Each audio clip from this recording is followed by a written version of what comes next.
Hello friend, welcome to web Gujarat.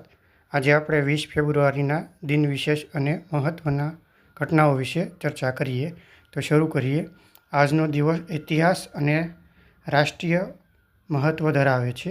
પહેલું જોઈએ તો વિશ્વ સામાજિક ન્યાય દિવસ, જે સામાજિક અસમાનતા, ગરીબી, બેરોજગારી દૂર કરી સમાજ નિર્માણમાં સંકલ્પ સાથે ઉજવાય છે.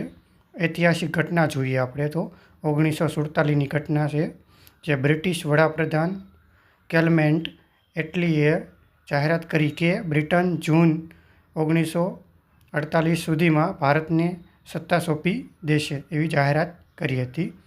પછીનો જોઈએ તો અરુણાચલ પ્રદેશ અને મિઝોરમ જે છે તેમનો સ્થાપના દિવસ છે, જે 20 ફેબ્રુઆરી 1987ના રોજ બંને રાજ્યોને પૂર્ણ રાજ્યનો દરજ્જો મળ્યો હતો.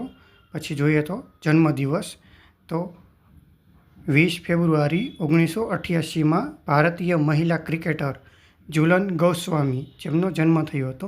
તે આપને ખબર છે કે ગેંદબાજ છે. ન્યાય, સમાનતા અને માનવતા સાથે બનાવીએ સુશક્ત ભારત, જે જોઈએ આપણે તો ન્યાય માટે અવાજ ઉઠાવો, સમાન માટે સંકલ્પ લો અને રાષ્ટ્ર માટે ગૌરવ અનુભવો. જો તમને આ વિડીયો ગમ્યો હોય તો લાઈક, શેર અને સબસ્ક્રાઈબ કરજો. જય હિન્દ, જય ભારત.